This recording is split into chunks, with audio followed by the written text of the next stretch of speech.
We are walking towards the Barcelona Olympic grounds. In this video, we explore how the Olympics transformed Barcelona, from neglected neighborhoods and polluted beaches to one of the world's most vibrant and visited cities. Kudos to the visionaries who sat down and planned for a total change and greater improvement on Barcelona City. The urban planning, the cultural revival, and the bold risks that turned Barcelona into a global icon it is today. Before the 1992 Olympics, the city was different from the vibrant, world-famous destination we know today. This was a city cut off from the sea. In the early 1980s, Barcelona's coastline was industrial, filled with factories, warehouses, and rail yards. The city was physically cut off from the Mediterranean, with limited public beaches and poor access for residents. Locals used to say, Barcelona lived with its back to the sea. After Spain's industrial boom faded in the 1970s, Barcelona's economy suffered. Many factories closed, leaving behind polluted, run-down districts, especially in areas like Poblenou, which later became Olympic Village. Infrastructure was so outdated, and parts of the city lacked basic public spaces or modern transport links. There were few parks or green areas, and many buildings were in poor condition. The city had narrow, congested streets, with little planning for tourism or pedestrian life. Pollution from the industry and traffic was a major problem. By the way, Spain was also in a post-dictatorship recovery. Spain had just emerged from Francisco Franco's dictatorship, which ended in 1975. Barcelona, known for its Catalan identity, was reclaiming its cultural and civic pride, but still lacked global recognition. The city's leaders wanted to redefine Barcelona as open, creative, and international. The turning point came when Barcelona was chosen to host the 1992 Olympics. The management running Barcelona saw this as a once-in-a-lifetime opportunity to rebuild the city. The Games became a catalyst for urban renewal. Over 10 billion was invested in infrastructure.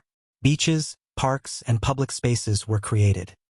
New highways, metro lines, and housing were built. The city opened up to the sea for the first time in a century. In short, before the Olympics, Barcelona was an aging industrial city struggling with pollution and neglect. After the Olympics, it became a global model for urban transformation, tourism, and cultural pride. The vision behind Barcelona's transformation was very clear. The mayor Pasqual Maragall and the city planners used the Olympics not as a goal but excuse. They saw the Games a catalyst to modernize the entire city, not just to build sports venues. Every Olympic construction had to serve a long-term purpose for the residents, not just athletes. One of the boldest ideas was to open Barcelona to the Mediterranean. The coastline had to be cleared of factories and railways, replaced with 4.5 kilometers of new beaches, promenades, and a marina. The Olympics triggered a massive plan. 60% of the Olympic spending went to urban infrastructure, not sports. New road, tunnels, sewage system, and green spaces were built. The airport, the port, and public transit were upgraded to global standards. Essentially, the Olympics became a deadline for a 30-year urban plan, completed in 6 years. In short, the vision behind the 1992 Olympics was to use sport as a tool for total transformation. The legacy and lesson learned. First, the Olympic legacy worked. Over 80% of the Olympic spending went to urban infrastructure, not just temporary venues. In short, the true legacy of the 1992 Barcelona Olympics isn't just new stadiums or beaches. It is the proof that with vision, leadership, and creativity, a city can turn a sporting event into a lasting transformation for its people. Now moving on to the actual Olympic Games and participation. A total of 156 countries participated in the Olympics. Even South Africa and the Soviet Union were there too. Both did not stay for the entire duration due to political changes. The city gained a modern transport network, a beautiful, accessible coastline, and they have revitalized neighborhoods. And to top it all, a powerful global image as vibrant, creative city. Within a decade, tourism quadrupled, and Barcelona became one of Europe's top destinations. Today, Barcelona is a model of urban regeneration. It has been studied in universities and city halls worldwide. The Barcelona 1992 Olympics has always been considered one of the most successful and transformative games in modern Olympic history. This is why it marked Spain's emergence as a modern, democratic, and global nation after decades under Franco's dictatorship. It transformed Barcelona into a major city.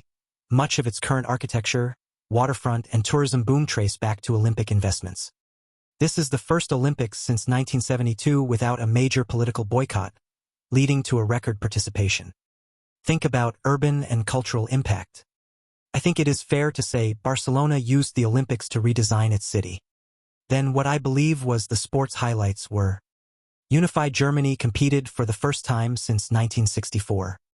South Africa returned after being banned for apartheid. Do you remember what they called the Two Dream Team? This was the first American basketball to feature active NBA players team, including players such as Michael Jordan, Magic Johnson, and Larry Bird. This is also the time when the British sprinter Linford Christie won the men's 100 meters.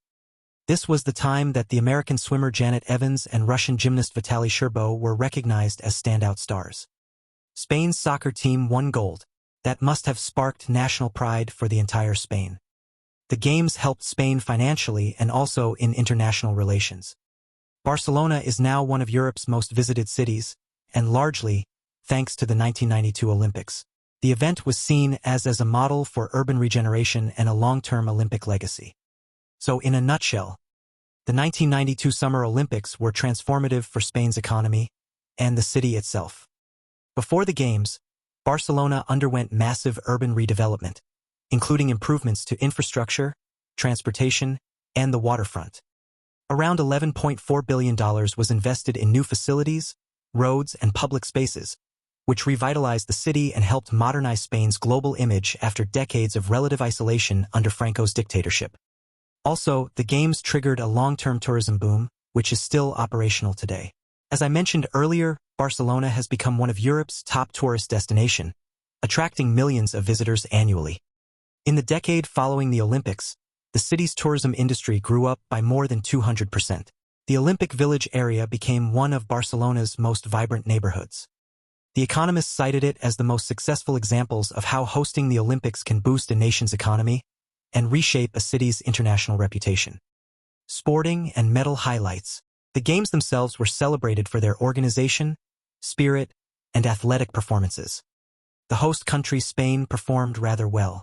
They definitely achieved its best result in history up to that point, winning 22 medals, 13 gold. Notable victories included winning the men's soccer team. They won a gold in front of ecstatic home crowds.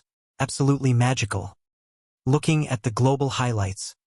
The Games were widely praised for their festive, peaceful atmosphere, symbolizing a new era for both Spain and the international sport.